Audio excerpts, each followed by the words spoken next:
The Gift of the Emperor. 1. When the King of the Cannibal Islands made faces at Queen Victoria, and a European monarch set the cables tingling with his compliments on the exploit, the indignation in England was not less than the surprise, for the thing was not so common as it has since become. But when it transpired that a gift of peculiar significance was to follow the congratulations, to give them weight, the inference prevailed that the white potentate and the black had taken simultaneous leave of their 14 senses. For the gift was a pearl of price unparalleled, picked aforetime by British cutlasses from a Polynesian setting, and presented by British royalty to the sovereign who seized this opportunity of restoring it to its original possessor. The incident would have been a godsend to the press a few weeks later. Even in June there were leaders, letters, large headlines, leaded type, the Daily Chronicle devoting half its literary page to a charming drawing of the island capital which the new Pall Mall, in a leading article headed by a pun, advised the government to blow to Flinders. I myself was driving a poor but not dishonest quill at the time, and the topic of the hour goaded me into satiric verse which obtained a better place than anything I had yet turned out. I had let my flat in town and taken inexpensive quarters at Thames Ditton on the plea of a disinterested passion for the river. "First-rate, old boy," said Raffles, who must needs come and see me there, lying back in the boat while I sculled and steered. "I suppose they pay you pretty well for these, eh?" "Not a penny." "Nonsense, Bunny. I thought they paid so well. Give them time and you'll get your cheque." "Oh, no, I shan't," said I gloomily. "I've got to be content with the honour of getting in. The editor wrote to say so in so many words," I added, "but I gave the gentleman his distinguished name." "You don't mean to say you've written for payment already?" "No. It was the last thing I had intended to admit, but I had done it. The murder was out. There was no sense in further concealment. I had written for my money because I really needed it. If he must know, I was cursedly hard up. Raffles nodded as though he knew already. I warmed to my woes. It was no easy matter to keep your end up as a raw freelance of letters. For my part, I was afraid I wrote neither well enough nor ill enough for success. I suffered from a persistent ineffectual feeling after style. Verse I could manage, but it did not pay. To personal paragraphs and the baser journalism, I could not and I would not stoop." Raffles nodded again, this time with a smile that stayed in his eyes as he leant back watching me. I knew that he was thinking of other things I had stooped to, and I thought I knew what he was going to say. He had said it before so often, he was sure to say it again. I had my answer ready, but evidently he was tired of asking the same question. His lids fell, he took up the paper he had dropped, and I sculled the length of the old red wall of Hampton Court before he spoke again. "And they gave you nothing for these?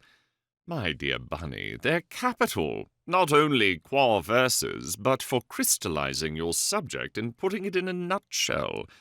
Certainly you've taught me more about it than I knew before. But is it really worth £50,000, a single pearl? 100, I believe, but that wouldn't scan." £100,000, said Raffles with his eyes shut. And again I made certain what was coming, but again I was mistaken. "If it's worth all that," he cried at last, "there would be no getting rid of it at all. It's not like a diamond that you can subdivide. But I beg your pardon, Bunny. I was forgetting." And we said no more about the Emperor's gift, for pride thrives on an empty pocket, and no privation would have drawn from me the proposal which I had expected Raffles to make. My expectation had been half a hope, though I only knew it now. But neither did we touch again on what Raffles professed to have forgotten, my apostasy, my lapse into virtue, as he had been pleased to call it. We were both a little silent, a little constrained, each preoccupied with his own thoughts.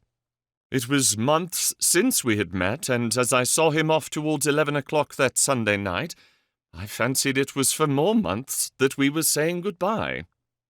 But as we waited for the train, I saw those clear eyes peering at me under the station lamps, and when I met their glance, Raffles shook his head. "You don't look well on it, Bunny," said he. "I never did believe in this Thames Valley. You want a change of air." I wished I might get it. "What you really want is a sea voyage." "And a winter at St. Moritz? Or do you recommend Cannes or Cairo? It's all very well, AJ, but you forget what I told you about my funds." "I forget nothing. I merely don't want to hurt your feelings.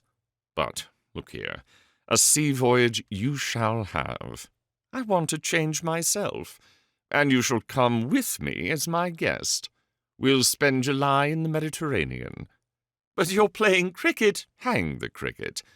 "Well, if I thought you meant it—" "Of course I mean it. Will you come?"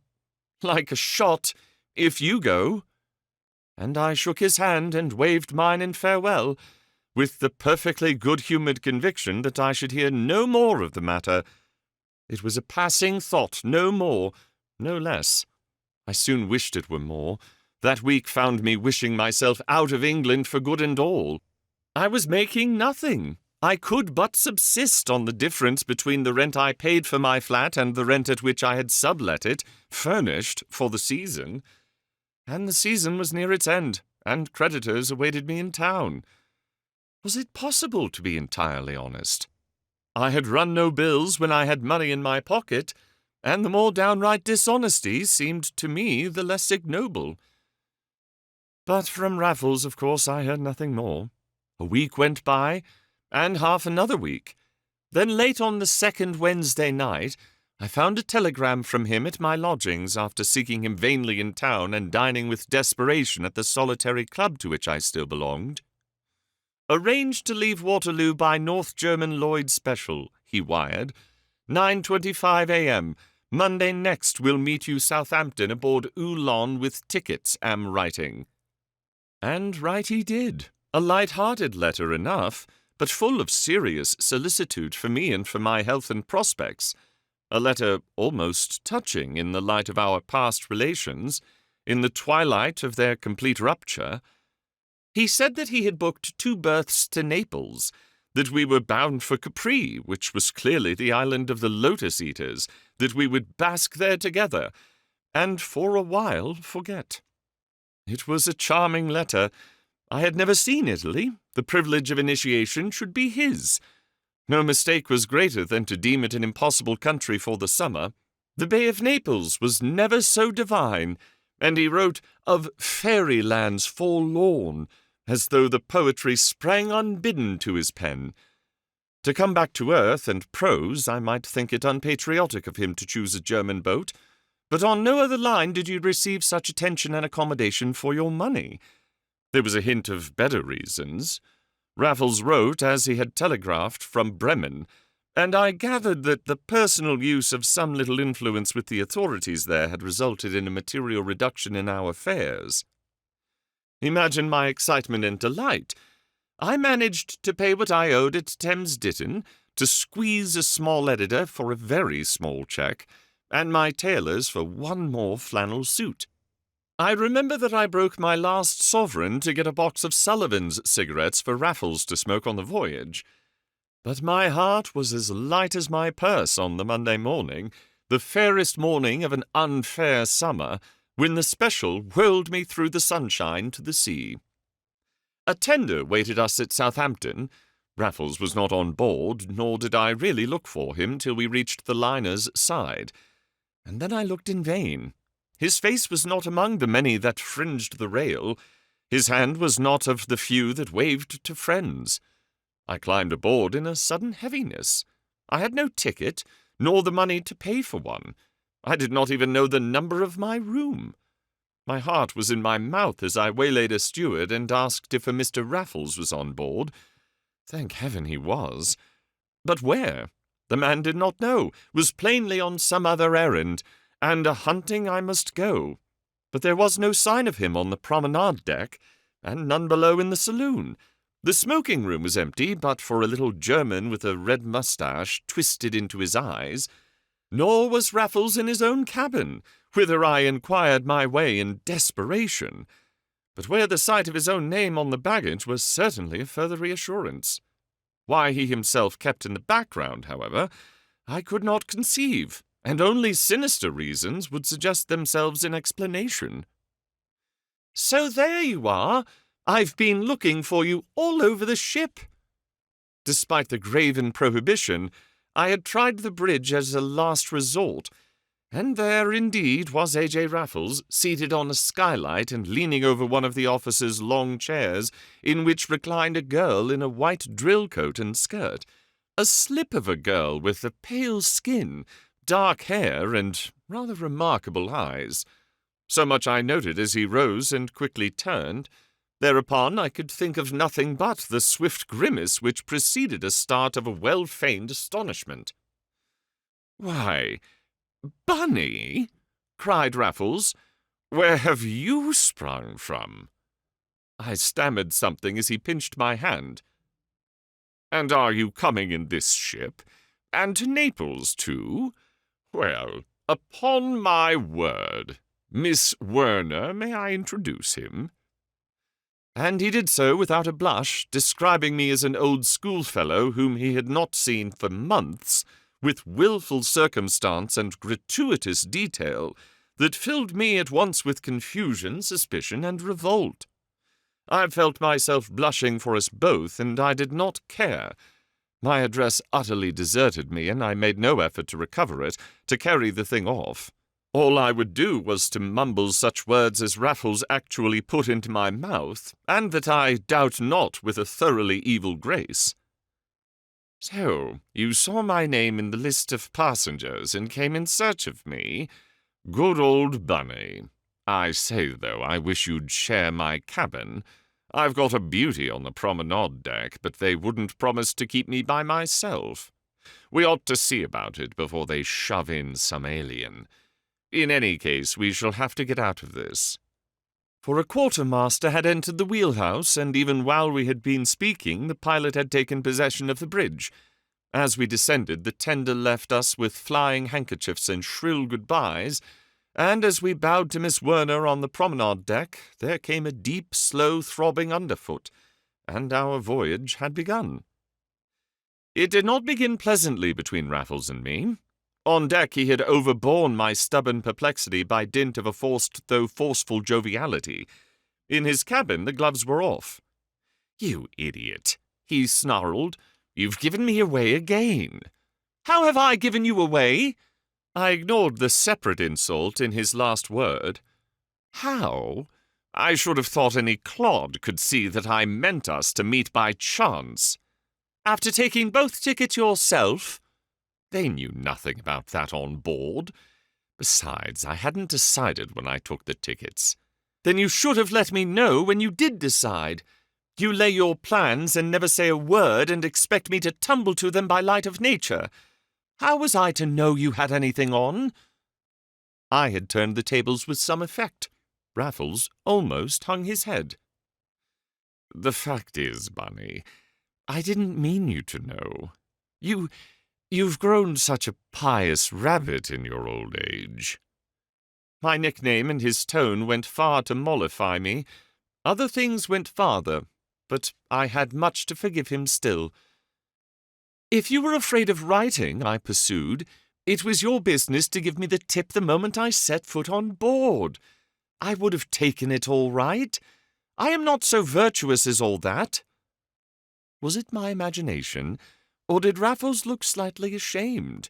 If so, it was for the first and last time in all the years I knew him, nor can I swear to it even now. "That," said he, "was the very thing I meant to do, to lie in wait in my room and get you as you passed. But you were better engaged?" "Say otherwise." "The charming Miss Werner?" "She is quite charming." "Most Australian girls are," said I. "How did you know she was one?" he cried. "I heard her speak." Brute, said Raffles, laughing. She has no more twang than you have. Her people are German. She has been to school in Dresden and is on her way out alone. Money? I inquired. Confound you, he said, and though he was laughing, I thought it was a point at which the subject might be changed. Well, I said, it wasn't for Miss Werner you wanted us to play strangers, was it? You have some deeper game than that, eh? I suppose I have. Then hadn't you better tell me what it is? Raffles treated me to the old cautious scrutiny that I knew so well. The very familiarity of it after all these months set me smiling in a way that might have reassured him, for dimly already I divined his enterprise. It won't send you off in the pilot's boat, Bunny? Not quite. Then, you remember the pearl you wrote, I did not wait for him to finish his sentence. You've got it, I cried, my face on fire, for I caught sight of it that moment in the stateroom mirror. Raffles seemed taken aback. Not yet, said he, but I mean to have it before we get to Naples. Is it on board? Yes. But how? Where? Who's got it? A little German officer, a whippersnapper with perpendicular moustaches. I saw him in the smoke-room. That's the chap, he's always there. Herr Captain Wilhelm von Heumann, if you look in the list. Well, he's the special envoy of the Emperor, and he's taking the pearl out with him. You found this out in Bremen? No, in Berlin, from a newspaper man I know there. I'm ashamed to tell you, Bunny, that I went there on purpose. I burst out laughing. You needn't be ashamed. You are doing the very thing I was rather hoping you were going to propose the other day on the river. You were hoping it, said Raffles with his eyes wide open. Indeed, it was his turn to show surprise, and mine to be much more ashamed than I felt.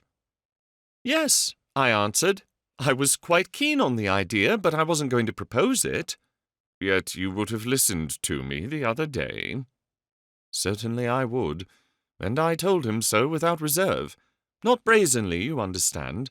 Not even now with the gusto of a man who savours such an adventure for its own sake, but doggedly, defiantly, through my teeth, as one who had tried to live honestly and failed. And while I was about it, I told him much more. Eloquently enough, I dare say, I gave him chapter and verse of my hopeless struggle, my inevitable defeat. For hopeless and inevitable they were to a man with my record, even though that record was written only in one's own soul. It was the old story of the thief trying to turn honest man. The thing was against nature, and there was an end of it. Raffles entirely disagreed with me. He shook his head over my conventional view. Human nature was a board of checkers. Why not reconcile oneself to alternate black and white? Why desire to be all one thing or all the other, like our forefathers on the stage or in the old-fashioned fiction? For his part, he enjoyed himself on all squares of the board, and liked the light the better for the shade. My conclusion he considered absurd. But you err in good company, Bunny, for all the cheap moralists who preached the same twaddle. Old Virgil was the first and worst offender of you all. I back myself to climb out of Avernus any day I like, and sooner or later I shall climb out for good. I suppose I can't very well turn myself into a limited liability company, but I could retire and settle down and live blamelessly ever after. I'm not sure that it couldn't be done on this pearl alone. Then you don't still think it too remarkable to sell? We might take a fishery and haul it up with smaller fry. It would come after months of ill luck, just as we were going to sell the schooner. By Jove, it would be the talk of the Pacific. Well, we've got to get it first. Is this what's-his-name a formidable cuss? More so than he looks, and he has the cheek of the devil. As he spoke, a white drill skirt fluttered past the open stateroom door, and I caught a glimpse of an upturned moustache beyond. But is he the chap we have to deal with? Won't the pearl be in the purser's keeping? Raffles stood at the door, frowning out upon the Solent, but for an instant he turned to me with a sniff. "My good fellow, do you suppose the whole ship's company knows there's a gem like that aboard? You said that it was worth £100,000. In Berlin they say it's priceless. I doubt if the skipper himself knows that von Heumann has it on him." "And he has?" "Must have." "Then we have only to deal with him?" He answered me without a word. Something white was fluttering past once more, and Raffles, stepping forth, made the promenaders 3. 2. I do not ask to set foot aboard a finer steamship than the Ulan of the Norddeutscher Lloyd, to meet a kindlier gentleman than her commander, or better fellows than his officers. This much at least let me have the grace to admit. I hated the voyage. It was no fault of anybody connected with the ship. It was no fault of the weather, which was monotonously ideal. Not even in my own heart did the reason reside. Conscience and I were divorced at last, and the decree made absolute. With my scruples had fled all fear, and I was ready to revel between bright skies and sparkling sea with the light-hearted detachment of Raffles himself. It was Raffles himself who prevented me, but not Raffles alone. It was Raffles and that colonial minx on her way home from school. What he could see in her, but that begs the question. Of course he saw no more than I did, but to annoy me, or perhaps to punish me for my long defection, he must turn his back on me and devote himself to this chit from Southampton to the Mediterranean. They were always together. It was too absurd. After breakfast they would begin and go on until 11 or 12 at night. There was no intervening hour at which you might not hear her nasal laugh or his quiet voice talking soft nonsense into her ear. Of course it was nonsense. Is it conceivable that a man like Raffles, with his knowledge of the world and his experience of women, a side of his character upon which I have purposefully never touched, for it deserves another volume, is it credible, I ask, that such a man could find nothing but nonsense to talk by the day together to a giddy young schoolgirl? I would not be unfair for the world. I think I have admitted that the young person had points. Her eyes, I suppose, were really fine, and certainly the shape of the little brown face was charming, so far as mere contour can charm. I admit also more audacity than I cared about, with enviable health, mettle, and vitality.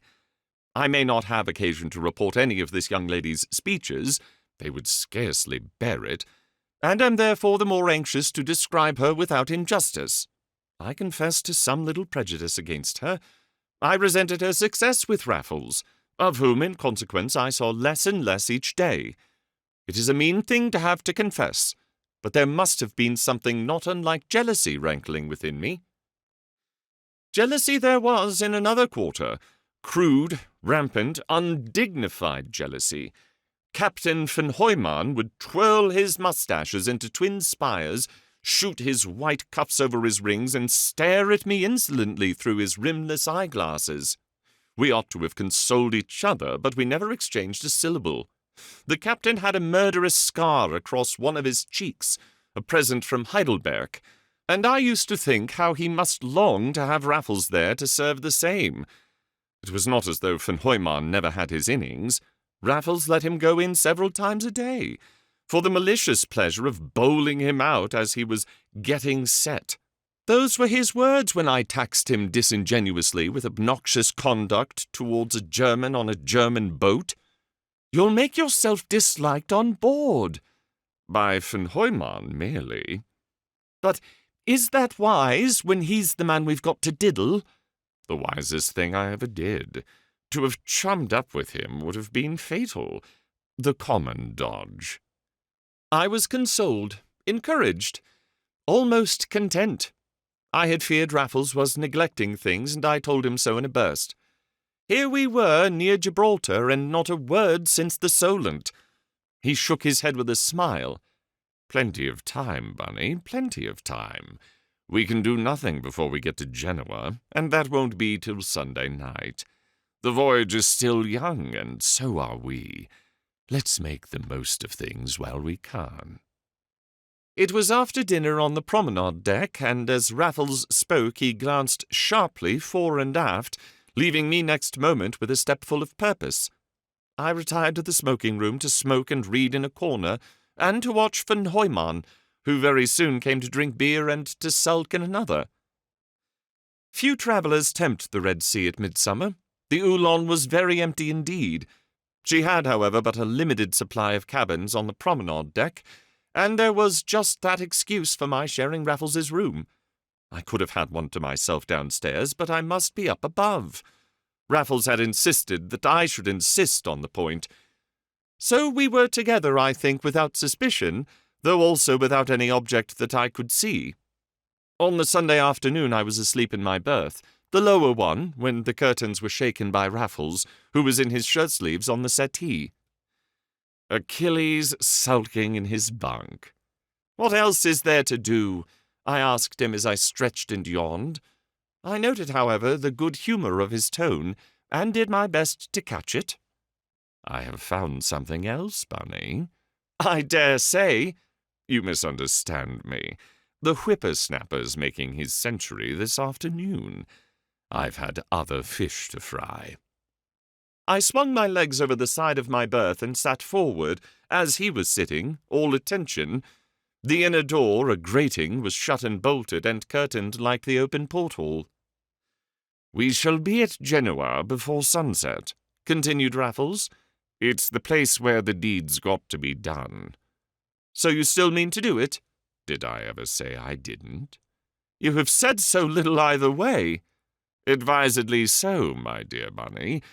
Why spoil a pleasure trip by talking unnecessary shop? But now the time has come. It must be done at Genoa, or not at all." "On land?"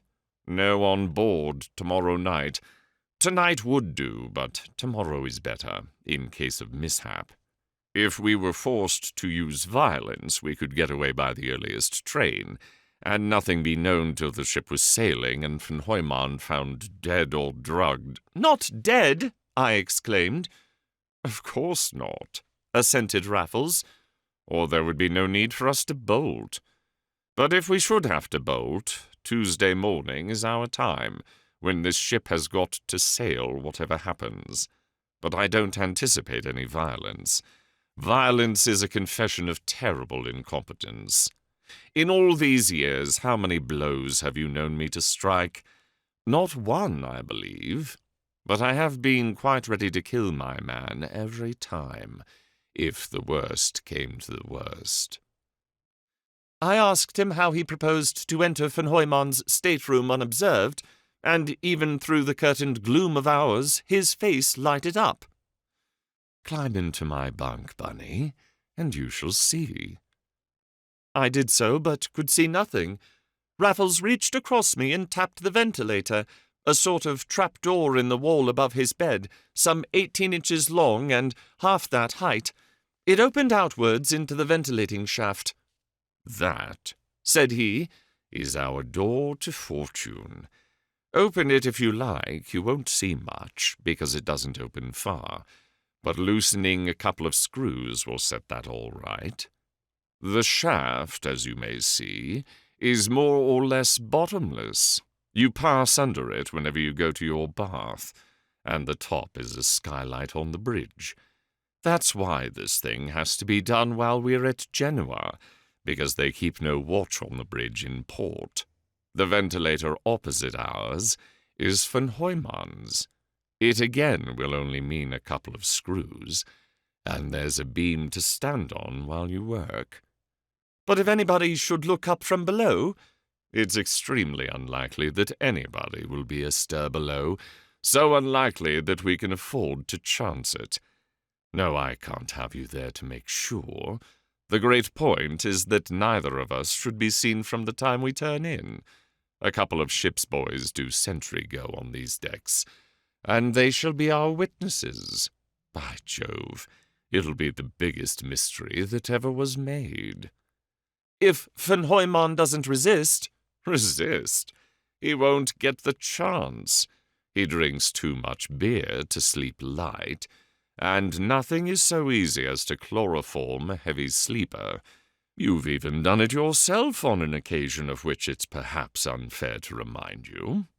Von Heumann will be past sensation almost as soon as I get my hand through his ventilator. I shall crawl in over his body, Bunny, my boy. And I? You will hand me what I want and hold the fort in case of accidents, and generally lend me the moral support you've made me require. It's a luxury, Bunny, but I found it devilish difficult to do without it after you turned pie. He said that von Heumann was certain to sleep with a bolted door, which he, of course, would leave unbolted, and spoke of other ways of laying a false scent while rifling the cabin. Not that Raffles anticipated a tiresome search. The pearl would be about von Heumann's person. In fact, Raffles knew exactly where and in what he kept it. Naturally, I asked how he could have come by such knowledge, and his answer led up to a momentary unpleasantness. It's a very old story, Bunny. I really forget in what book it comes. I'm only sure of the Testament. But Samson was the unlucky hero, and one Delilah the heroine. And he looked so knowing that I could not be in a moment's doubt as to his meaning. So the fair Australian has been playing Delilah, said I. In a very harmless, innocent sort of way. She got his mission out of him? Yes, I've forced him to score all the points he could, and that was his great stroke, as I hoped it would be. He has even shown Amy the pearl. Amy, eh? And she promptly told you? Nothing of the kind. What makes you think so? I had the greatest trouble in getting it out of her. His tone should have been a sufficient warning to me. I had not the tact to take it as such. At last I knew the meaning of his furious flirtation, and stood wagging my head and shaking my finger, blinded to his frowns by my own enlightenment. "Wily worm," said I. "Now I see through it all. How dense I've been." "Sure you're not still?" "No. Now I understand what has beaten me all the week. I simply couldn't fathom what you saw in that little girl. I never dreamt it was part in the game." "So you think it was that and nothing more?" "You deep old dog. Of course I do." "You didn't know she was the daughter of a wealthy squatter?" "There are wealthy women by the dozen who would marry you tomorrow." "It doesn't occur to you that I might like to draw stumps, start clean, and live happily ever after, in the bush?"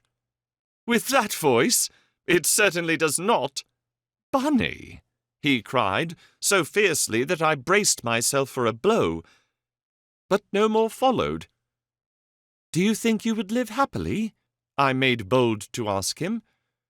"God knows," he answered. And with that he left me, to marvel at his look and tone, and more than ever at the insufficiently exciting cause. 3. Of all the mere feats of cracksmanship which I have seen Raffles perform, at once the most delicate and most difficult was that which he accomplished between 1 and 2 o'clock on the Tuesday morning, aboard the North German steamer Uhlon, lying at anchor in Genoa harbour. Not a hitch occurred. Everything had been foreseen. Everything happened as I had been assured everything must. Nobody was about below, only the ship's boys on deck and nobody on the bridge. It was 25 minutes past 1 when Raffles, without a stitch of clothing on his body, but with a glass phial corked with cotton wool between his teeth and a tiny screwdriver behind his ear, squirmed feet first through the ventilator over his berth, and it was 19 minutes to 2 when he returned, head first, with the phial still between his teeth, and the cotton wool rammed home to still the rattling of that which lay like a great grey bean within. He had taken screws out and put them in again. He had unfastened von Heumann's ventilator and had left it as fast as he had found it. Fast as he instantly proceeded to make his own. As for von Heumann, it had been enough to place the drenched wad first on his moustache and then to hold it between his gaping lips. Thereafter the intruder had climbed both ways across his shins without eliciting a groan. And here was the prize. This pearl as large as a filbert with a pale pink tinge like a lady's fingernail. This spoil of a filibustering age. This gift from a European emperor to a South Sea chief. We gloated over it when all was snug. We toasted it in whisky and soda water laid in overnight in view of the great moment. But the moment was greater, more triumphant than our most sanguine dreams. All we had now to do was to secrete the gem, which Raffles had prized from its setting, replacing the latter, so that we could stand the strictest search and yet take it ashore with us at Naples. And this Raffles was doing when I turned in. I myself would have landed incontinently that night at Genoa and bolted with the spoil. He would not hear of it, for a dozen good reasons, which will be obvious. On the whole, I do not think that anything was discovered or suspected before we weighed anchor, but I cannot be sure. It is difficult to believe that a man could be chloroformed in his sleep and feel no telltale effects, sniff no suspicious odour in the morning. Nevertheless, Van Hoymon reappeared as though nothing had happened to him, his German cap over his eyes and his moustaches brushing the peak. And by 10 o'clock we were quit of Genoa. The last lean, blue-chinned official had left our decks. The last fruit seller had been beaten off with buckets full of water and left cursing us from his boat. The last passenger had come aboard at the last moment, a fussy greybeard who kept the big ship waiting while he haggled with his boatmen over half a lira. But at length we were off, the tug was shed, the lighthouse passed, and Raffles and I leaned together over the rail, watching our shadows on the pale green liquid-veined marble that again washed the vessel's side. Van Hoymon was having his innings once more. It was part of the design that he should remain in all day, and so postpone the inevitable hour, and though the lady looked bored and was forever glancing in our direction, he seemed only too willing to avail himself of his opportunities. But Raffles was moody and ill at ease. He had not the air of a successful man. I could but opine that the impending parting at Naples sat heavily on his spirit. He would neither talk to me nor would he let me go. "Stop where you are, Bunny. I've things to tell you. Can you swim?" "A bit." 10 miles. 10? I burst out laughing. "Not one. Why do you ask?" "We shall be within a 10 miles swim of the shore most of the day." "What on earth are you driving at, Raffles?" "Nothing. Only I shall swim for it if the worst comes to the worst. I suppose you can't swim under water at all?" I did not answer his question. I scarcely heard it. Cold beads were bursting through my skin. "Why should the worst come to the worst?" I whispered. "We aren't found out, are we?" "No." "Then why speak as though we were?" "We may be. An old enemy of ours is on board." "An old enemy?" "Mackenzie." "Never." "The man with the beard who came aboard last." "Are you sure?" "Sure. I was only sorry to see you didn't recognize him, too." I took my handkerchief to my face.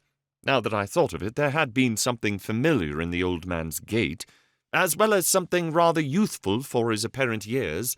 His very beard seemed unconvincing, now that I recalled it in the light of this horrible revelation. I looked up and down the deck, but the old man was nowhere to be seen. "That's the worst of it," said Raffles. "I saw him go into the captain's cabin 20 minutes ago." "But what can have brought him?" I cried miserably. "Can it be a coincidence? Is it somebody else he's after?" Raffles shook his head. "Hardly this time." "Then you think he's after you?" "I've been afraid of it for some weeks." "Yet there you stand." "What am I to do? I don't want to swim for it before I must. I begin to wish I'd taken your advice, Bunny, and left the ship at Genoa.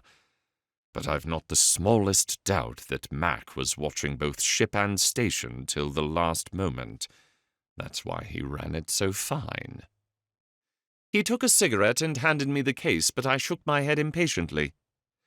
"I still don't understand," I said. "Why should he be after you? He couldn't come all this way about a jewel which was perfectly safe for all he knew. What's your theory?" "Simply that he's been on my track for some time.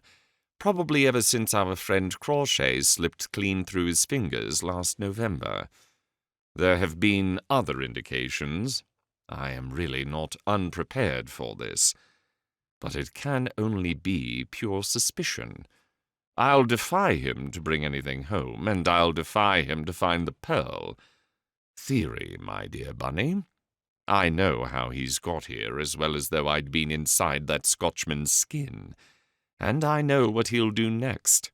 He found out I'd gone abroad, and looked for a motive. He'd found out about Van Hoymon and his mission, and there was his motive cut and dried. Great chance to nab me on a new job altogether. But he won't do it, Bunny. Mark my words, he'll search the ship and search us all when the loss is known. But he'll search in vain. And there's the skipper beckoning the whippersnapper to his cabin. The fat will be in the fire in 5 minutes. Yet there was no conflagration, no fuss, no searching of the passengers, no whisper of what had happened in the air. Instead of a stir, there was portentous peace, and it was clear to me that Raffles was not a little disturbed at the falsification of all his predictions. There was something sinister in silence under such a loss, and the silence was sustained for hours, during which Mackenzie never reappeared. But he was abroad during the luncheon hour. He was in our cabin. I had left my book in Raffles's berth, and in taking it after lunch I touched the quilt. It was warm from the recent pressure of flesh and blood, and on an instinct I sprang to the ventilator. As I opened it, the ventilator opposite was closed with a snap. I waylaid Raffles. "All right, let him find the pearl." "Have you dumped it overboard?" "That's a question I shan't condescend to answer." He turned on his heel, and at subsequent intervals I saw him making the most of his last afternoon with the inevitable Miss Werner.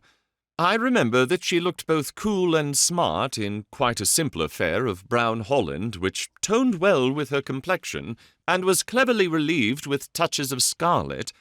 I quite admired her that afternoon, for her eyes were really very good, and so were her teeth, yet I had never admired her more directly in my own despite, for I passed them again and again in order to get a word with Raffles, to tell him I knew there was danger in the wind, but he would not so much as catch my eye. So at last I gave it up, and I saw him next in the captain's cabin. They had summoned him first. He had gone in smiling, and smiling I found him when they summoned me. The stateroom was spacious, as befitted that of a commander. Mackenzie sat on the settee, his beard in front of him on the polished table, but a revolver lay in front of the captain, and when I had entered, the chief officer who had summoned me shut the door and put his back to it. Van Hoymon completed the party, his fingers busy with his moustache. Raffles greeted me. "This is a great joke," he cried. "You remember the pearl you were so keen about, Bunny? The Emperor's pearl? The pearl money wouldn't buy? It seems it was entrusted to our little friend here, to take out to Canoodle Dum, and the poor little chap's gone and lost it. Ergo, as we're Britishers, they think we've got it." "But I know you have," put in Mackenzie, nodding to his beard. "You will recognize that loyal and patriotic voice," said Raffles. "Mon, 'tis our old acquaintance Mackenzie of Scotland Yard, on Scotland itself." "That is enough," cried the captain. "But have you submit to be Sarge, or do I force you?" "What you will," said Raffles. "But it will do you no harm to give us fair play first. You accuse us of breaking into Captain Van Hoymon's stateroom during the small hours of this morning, and abstracting from it this confounded pearl. Well, I can prove that I was in my own room all night long, and I have no doubt my friend can prove the same." "Most certainly I can," said I indignantly. "The ship's boys can bear witness to that." Mackenzie laughed, and shook his head at his reflection in the polished mahogany. "That was very clever," said he, "and like enough it would ha' served ye, had I not stepped aboard." but I've just had a look at they ventilators, and I think I know how ye worked it. Anyway, Captain, it makes no matter. I'll just be clapping on the derbies on these young sparks, and then—" "By what right?" roared Raffles in a ringing voice, and I never saw his face in such a blaze. "Search us if you like. Search every scrap and stitch we possess. But you dare to lay a finger on us without a warrant." "I wouldn't dare," said Mackenzie as he fumbled in his breast pocket, and Raffles dived his hand into his own. "Hold his wrist!" shouted the Scotchman, and the huge Colt that had been with us many a night, but had never been fired in my hearing, clattered on the table and was raked in by the captain. "All right," said Raffles savagely to the mate. "You can let go. I won't try it again. Now, Mackenzie, let's see your warrant." "You'll no mishandle it." "What good would that do me? Let me see it," said Raffles peremptorily, and the detective obeyed. Raffles raised his eyebrows as he perused the document. His mouth hardened but suddenly relaxed, and it was with a smile and a shrug that he returned the paper. "Will that do for ye?" inquired Mackenzie. "It may. I congratulate you, Mackenzie. It's a strong hand, at any rate. 2 burglaries and the Melrose necklace, Bunny." And he turned to me with a rueful smile. "And all easy to prove," said the Scotchman, pocketing the warrant. "I've one of these for you," he added, nodding to me. "Only not such a long one."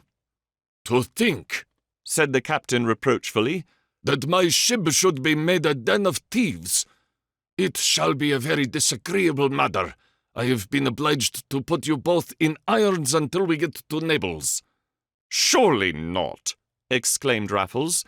"Mackenzie, intercede with him.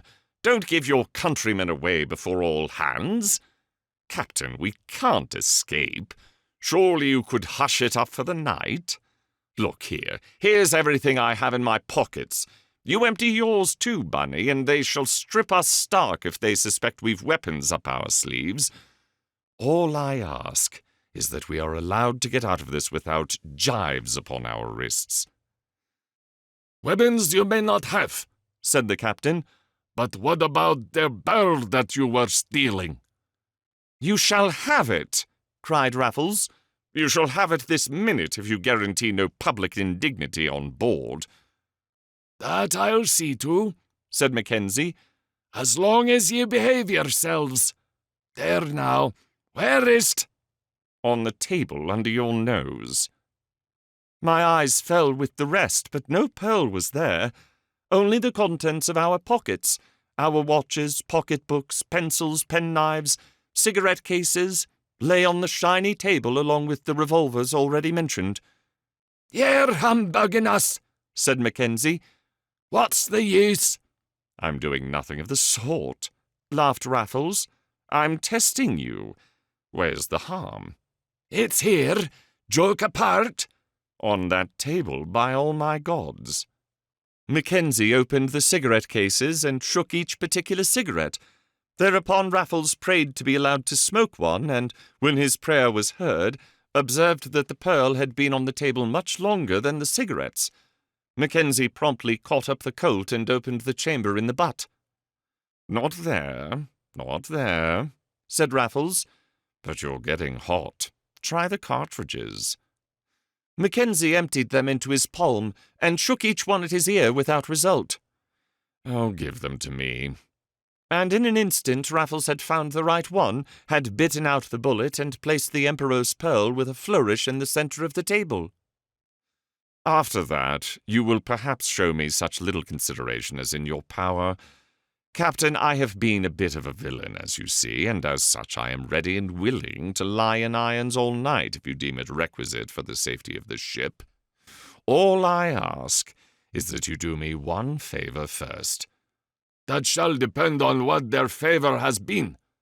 "Captain, I've done a worse thing above your ship than any of you know. I've become engaged to be married and want to say good-bye." I suppose we were all equally amazed. But the only one to express his amazement was Van Hooyman, whose deep-chested German oath was almost his first contribution to the proceedings. He was not slow to follow it, however, with a vigorous protest against the proposed farewell.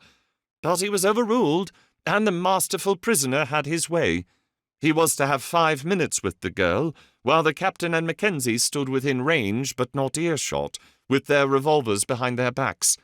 As we were moving from the cabin in a body, he stopped and gripped my hand. "So, I've let you in at last, Bunny. At last and after all. If you knew how sorry I am. But you won't get much. I don't see why you should get anything at all. Can you forgive me? This may be for years, and it may be forever, you know. You were a good pal, always, when it came to the scratch. Some day or other you mayn't be so sorry to remember you were a good pal at the last."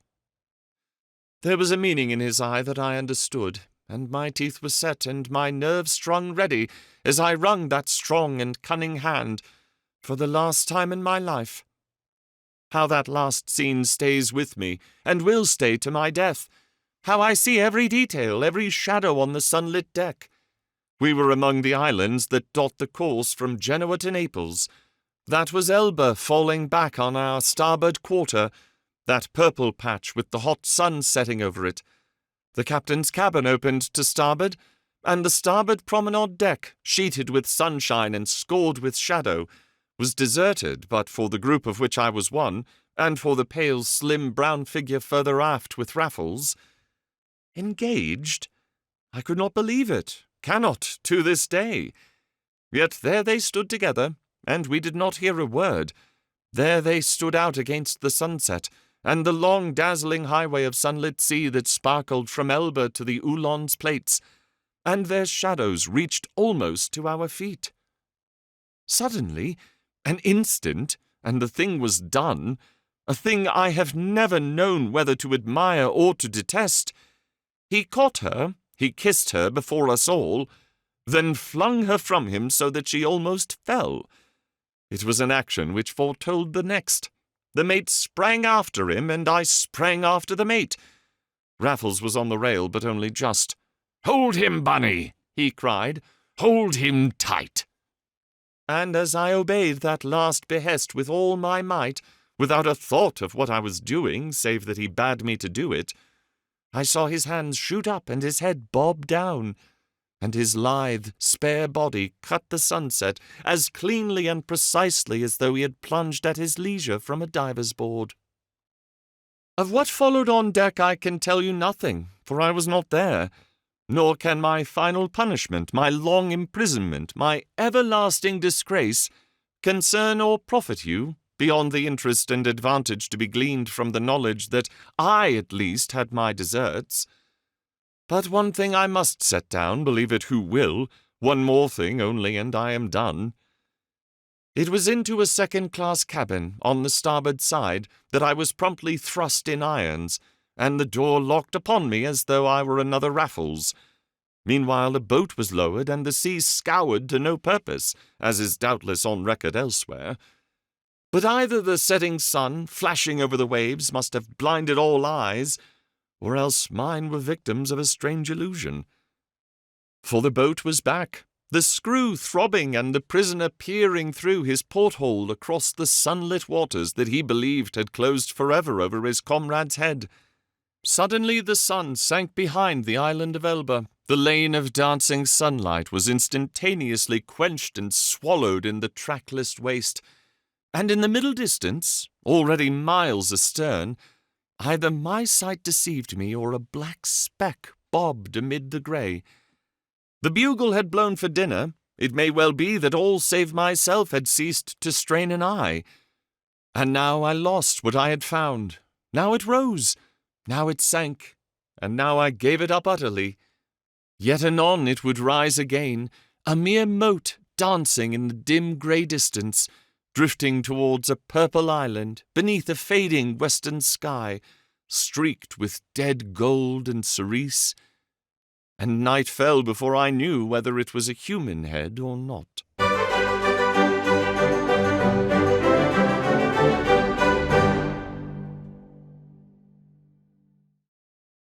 You have reached the end of The Amateur Cracksman, and I thank you very much.